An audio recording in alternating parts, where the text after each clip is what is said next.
Pokemon TCG Center.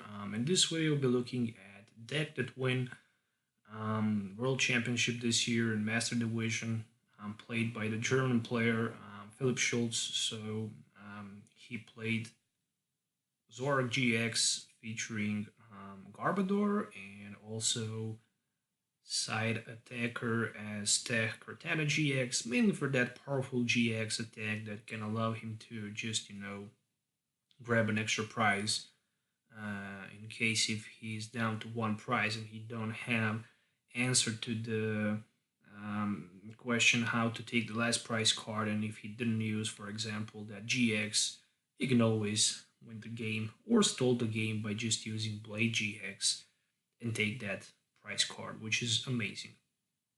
What I also like about Kartana is the fact that in the early stage of the game, even if you start with it, it's not bad. Mainly because in certain situations, probably he started with it and he just Gale Blade for like 70 or 100 and just shuffle it back in the deck with tons of damage counters in it. So that was some sort of the free max potion play. Also, during the game, with the Slice Up ability, he was able to just, discard some special energies from opponent's Pokemon in play just by playing it from the hand, which was also powerful as well. But yeah, very, very decent attack Gale Blade, which can be good to shuffle it back. And obviously that Blade GX, which allows him to just stall the prize card using that attack. Obviously, we don't need to talk too much about Zoroark, so he played 4 copies of Zorua and Zoroark. Mainly for the trade. That's why the Zoroark is powerful. It can trade in the card from hand in order to draw 2 extra cards, but it can also hit with reduced bidding for like 120 if you have 6 Pokemons in play. So in those situations, he was able to go for like a 120, which was pretty much more than enough for the one-hit knockout against those Garbodors.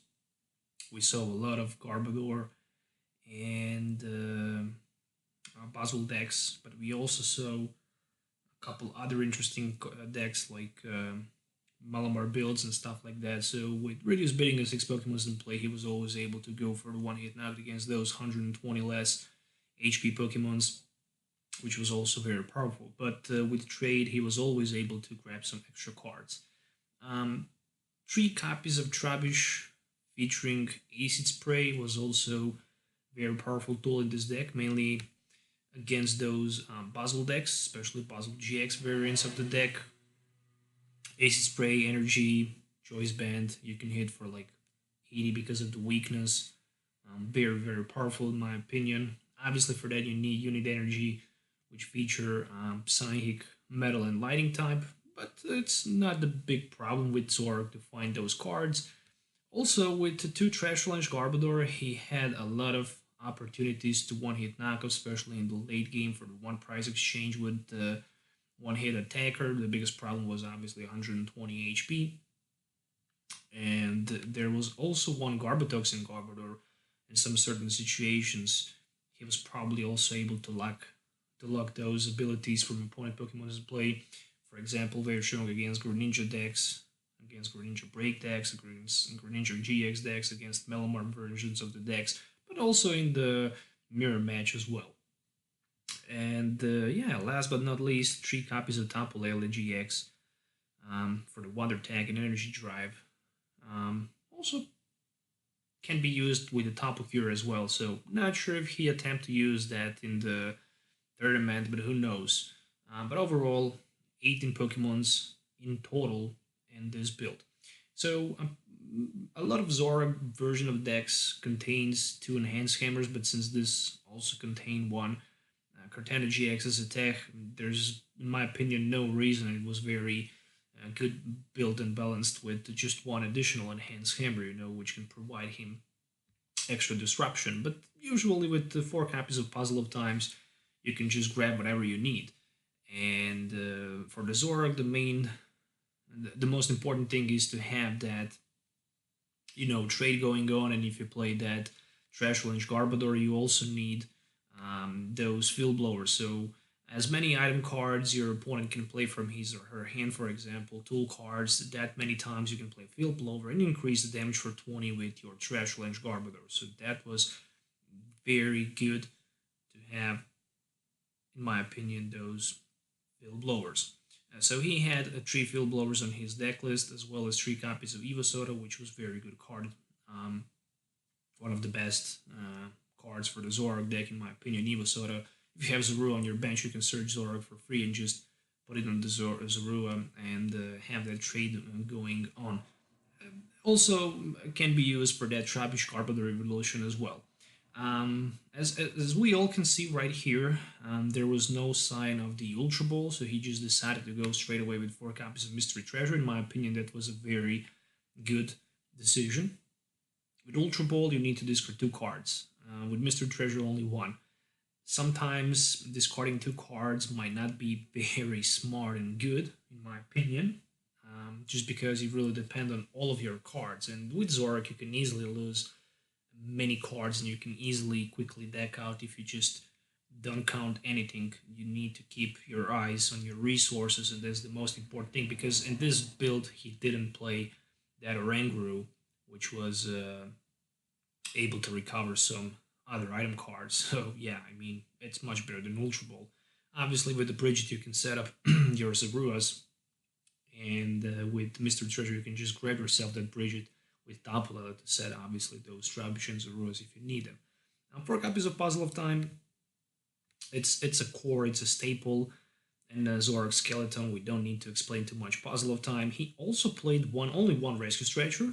Yeah, I mean, the reason for that is just because he really wanted to have much other available options. For example, he also attempted to play Town Map, which actually surprised me, but maybe even not that much. I always like to play Town Map in many of my decks when I have space to do it.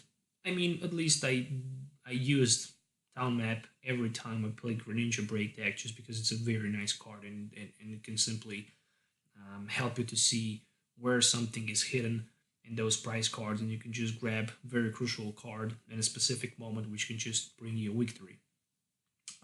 So yeah, 2 Parallel Cities, also very powerful tool.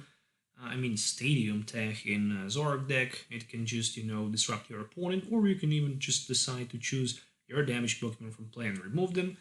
3 Brigettes, pretty much usual for the Zoroark deck. 1 copy of Cynthia for the draw support. Interesting thing that for the draw support he only plays 6 supporter cards. Obviously 4 of them were N. Makes a lot of sense, just because you really need to have N, so you can just N your opponent down to 1 or 2 or 3 cards, and you can always just recover drawing the extra cards as long as you have Zoroark in play. And also only 1 copy of Sycamore, but any of these supporter cards was also able with Puzzle of Time play ×2, so yeah, he was able to just grab any of them in case if he need them. 2 copies of Guzma BUS also can be explained with Puzzle of Time play.